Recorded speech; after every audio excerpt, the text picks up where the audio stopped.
হাওয়া ভবনের সঙ্গে। এক।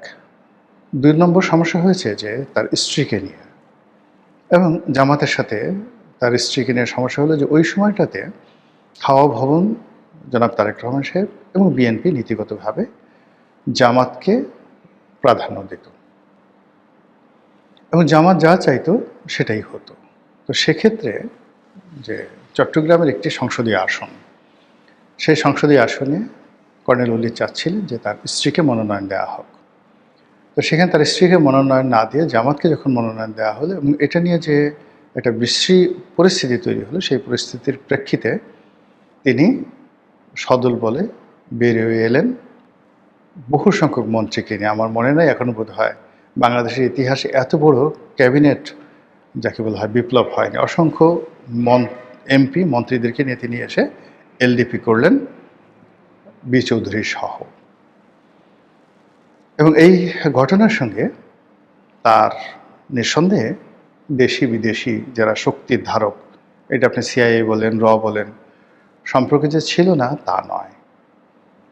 এর কারণ হলো আমাদের দেশের যারা একেবারে রাস্তার লেদু গেদু ধলা, এদের সাথেও সিআইএ বড় বড় কর্তারা দেখা করে। তো সেখানে কর্নেল ওলি এত বড় একটা সম্পর্ক, মানে সিদ্ধান্ত নেবেন সরকার থেকে মন্ত্রিত্ব ছেড়ে দিয়ে আরও বেশ কয়েকজন মন্ত্রীকে তিনি সেই ক্যাবিনেট থেকে বের করে এনে ৩০-৪০ জন এমপিদেরকে তিনি পদত্যাগ করতে বাধ্য করলেন বা ইনফ্লুয়েন্স করলেন। এটা সহজ ব্যাপার ছিল না। বাংলাদেশে একবারই হয়েছে, ভবিষ্যতে আর হবে না, এটা কর্নেল ওলি করেছেন। তো সেই কর্নেল ওলি এলডিপির এই কাজ করতে গিয়ে তার বিএনপির সঙ্গে কথা হয়েছে, অনেক নেতাদের সঙ্গে কথা হয়েছে গোপনে। এই কাজ করতে গিয়ে তার আওয়ামী লীগের তৎকালীন যারা নেতা ছিলেন তাদের কাছ থেকে তিনি নিঃসন্দেহে একটা আশ্বাস পেয়েছিলেন যে আপনি যা কিছু করবেন আমরা আছি, যদি আমরা আগামীতে ক্ষমতায় আসি এটা ভালো, অথবা এই পার্লামেন্টে আপনি যদি বিদ্রোহ করতে চান আমরা আপনাকে সমর্থন দেব, এরকম নানা রকম। আপনি যদি প্রধানমন্ত্রী হতে চান আপনাকে দরকার হলে প্রধানমন্ত্রী বানাবো। শেখ হাসিনা এই ধরনের কথাবার্তা বলতে পারেন। ফলে এই কথাগুলো বলার অর্থ যে একটি মানুষ সামরিক বাহিনীতে যোগদান করার পর তিনি দীর্ঘদিন বাহিনীতে ছিলেন, বাইরে ছিলেন, রাজনীতি করেছেন, দলের ভিতরে থেকেছেন, দলের বাইরে থেকেছেন। এখন আবার তারেক রহমান সাহেব যখন ক্ষমতায় এসছেন তাকে সরাসরি চ্যালেঞ্জ জানিয়ে তার এককালীন শত্রু, ঘোরতর শত্রু জামাতের সঙ্গে তিনি মিত্রতা করেছেন। ফলে he is not a normal man. আমি আবার বলি, সে কোনো সাধারণ ব্যক্তি নয়, অসাধারণ ব্যক্তি। এ সমস্ত মানুষ যত বয়স হয় তাদের বুদ্ধির পরিপক্কতা বাড়ে। এ ধরনের মানুষের যত বয়স হয় তাদের তত সাহস বাড়ে, এবং অনেকে বুড়ো হলে মানুষের যেমন একটা মতিভ্রম হয়, যেমন ডক্টর মোহাম্মদ ইউনূসের মতিভ্রম, এরকম কিন্তু কর্নেল ওলির এখন পর্যন্ত দেখা যায় না। এখনও সে কেতাদুরস্ত স্টাইল করে চুল, মানে মানে যাকে বলা হয় যেখানে কলপ রাখা দরকার সেখানে কলপ লাগায়, কালো রঙ, যেখানে সাদা করা দরকার সাদা রাখা যায়, পোশাক আশাকে, মানে তার বয়স যে প্রায় 85-86 বছর বা 87 বছর, এটা দেখে একটা মনে হবে না। তার কণ্ঠ ঠিক ওইরকম আছে। তো তিনি অতি সম্প্রতি যে বক্তব্য দিয়েছেন শেখ হাসিনা সম্পর্কে, সেই বক্তব্যের মোদ্দা কথা হলো শেখ হাসিনা ভারতের প্রশাসনকে বলেছে যে পশ্চিমবঙ্গে মুখ্যমন্ত্রী রূপে শুভেন্দুকে তার দরকার। বোঝার চেষ্টা করুন। তাহলে ভারতের যেটা গণতান্ত্রিক বিধি ব্যবস্থা রয়েছে সেখানে সবাই যে যার গণতান্ত্রিক অধিকার প্রয়োগ করে জয়লাভ করে আসে। ইলেকশন ইঞ্জিনিয়ারিং এখনও ভারতে কল্পনা করা যায় না, কিন্তু এই পশ্চিমবঙ্গে ইলেকশন ইঞ্জিনিয়ারিং হয়েছে শেখ হাসিনার পরামর্শে। এখন শেখ হাসিনা এই পরামর্শ কাকে দিয়েছেন? নরেন্দ্র মোদী, অমিত শাহকে। তাহলে বুঝুন দিল্লির উপরে শেখ হাসিনার কতটা প্রভাব। এটা আমি তো বললাম যে এই যে এত লম্বা কথা বললাম কর্নেল ওলি সম্পর্কে, এটা পাগলের প্রলাপ নয়। তো শেখ হাসিনা দিল্লিকে বলেছে যে পশ্চিমবঙ্গের ক্ষমতায় তার শুভেন্দুকে দরকার। দ্বিতীয়ত হলো শুভেন্দু তো নর্মাল ভোটে পাশ করবে না। এখন এই ভোটগুলো করার জন্য ইলেকশন ইঞ্জিনিয়ারিং লাগবে। এখন ভারত তো এই ধরনের ইলেকশন ইঞ্জিনিয়ারিংয়ে এক্সপার্ট নয়। তাহলে কি হলো? শেখ হাসিনার যে সমস্ত লোকজন বাংলাদেশ থেকে এখন ভারতে আছেন, দিল্লিতে আছেন, কলকাতাতে আছেন, তাদের সঙ্গে ভারতের প্রশাসনের একটা সমঝোতা হয়েছে এবং সেই সমঝোতার ভিত্তিতে ইলেকশন ইঞ্জিনিয়ারিং করে তারপরে সেই পশ্চিমবঙ্গে শুভেন্দুকে ক্ষমতা আনা হয়েছে। এটা কর্নেল ওলি বলেছেন। আমি ধরে নিলাম এটা সত্য।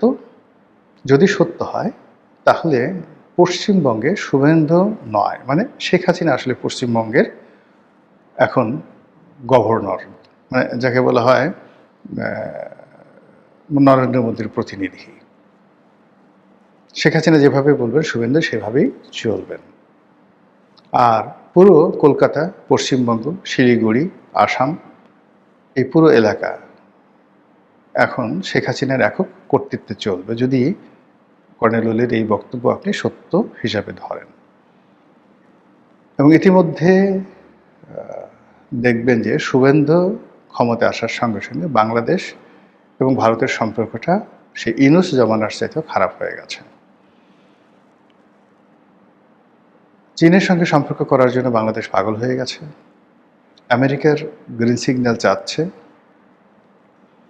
আর অন্যদিকে সীমান্তে বেশ কয়েকটি হত্যাকাণ্ড ঘটে গেছে গত কয়েকদিনে পর পর।